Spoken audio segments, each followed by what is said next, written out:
മുഖ്യമന്ത്രി പിണറായി വിജയൻ തെരുവുഗുണ്ട. വനിതാ മതിലിൽ അണിനിരന്ന മുസ്ലിം സ്ത്രീകൾ തീവ്രവാദികൾ. കേരള ഹൗസിന് മുന്നിൽ തടിച്ചുകൂടിയ ജനങ്ങൾക്ക് മുന്നിൽ ഒരാൾ പ്രസംഗിച്ചത് ഇങ്ങനെയാണ്. ഇങ്ങനെ നമ്മൾ പ്രതീക്ഷിക്കുന്ന ഒരു തെരുവുഗുണ്ട ഒരു മുഖ്യമന്ത്രി പദത്തിൽ പിടിച്ചിരുത്തിയത് ആരാ? കേരളത്തിലെ ജനങ്ങൾ അനുഭവിച്ചു. അതായത് അതിന്റെ ഏറ്റവും വലിയ ഉത്തരവാദിത്വം ഏറ്റെടുക്കേണ്ടത് കേരളം ഭരിക്കുന്ന മാർക്സിസ്റ്റ് കമ്മ്യൂണിസ്റ്റ് പാർട്ടിയിലെ 70% പേര് ഹിന്ദുക്കളാ. അറിയോ? ആ ഹിന്ദുക്കളാണ് ഒരു തെരുവുഗുണ്ട പിടിച്ച് മുഖ്യമന്ത്രിയായിരിക്കുക.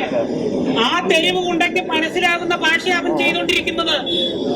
അതുകൊണ്ട് നിങ്ങൾ വിചാരിച്ചോ ഈ ശബരിമലയിലെ ആചാര ലംഘനത്തിനാണ് ഈ പിണറായി വിജയൻ ഈ കളിയൊക്കെ കളിക്കുന്നതെന്നാണോ നിങ്ങൾ വിചാരിക്കുന്നത്? അവിടുത്തെ വനിതാമതിൽ നിങ്ങൾ കണ്ടായിരുന്നു? മുസ്ലിം തീവ്രവാദികള് അവരുടെ ബുർഖയൊക്കെ ഇട്ടിട്ട് ആ ആചാരം അവർ ലംഘിച്ചില്ല. അവരുടെ ആചാരം ലംഘിക്കാതെ ഹിന്ദുവിന്റെ ആചാരം ലംഘിക്കാൻ പറഞ്ഞുകൊണ്ട് നടത്തിയ വനിതാമതിലിന്റെ ഒത്താശ ചെയ്തിട്ട് അതിന്റെ പണി ചെയ്തുകൊണ്ട് പോയത് ആരാ? ഒരു പള്ളി. എന്ത് പള്ളി? വെള്ളാപ്പള്ളി. ആ പള്ളി എല്ലാ പള്ളിയും കൂടെ ചേർന്ന് ഹിന്ദുവിനെ തകർക്കാനായിട്ട് ഇറക്കി. ഇതിവിടെ കൊണ്ട് തീരുന്ന കാര്യമല്ല. ഇതിന്റെ നോട്ട് എവിടാന്നറിയോ?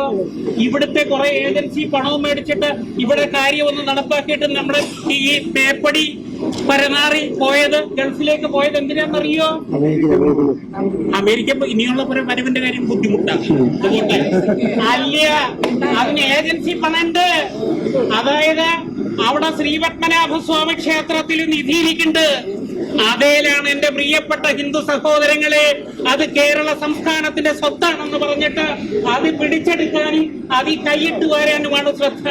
ഇത് കണ്ടിട്ട് ഇതുവരെ നമ്മളെ നാമം ജപിപ്പിച്ച് ഓരോ പണിയും കാണിച്ചേച്ച് നമ്മളൊക്കെ ഉറങ്ങിക്കിടന്നപ്പോൾ അവിടെ ആളെ കയറ്റിയതുപോലെ.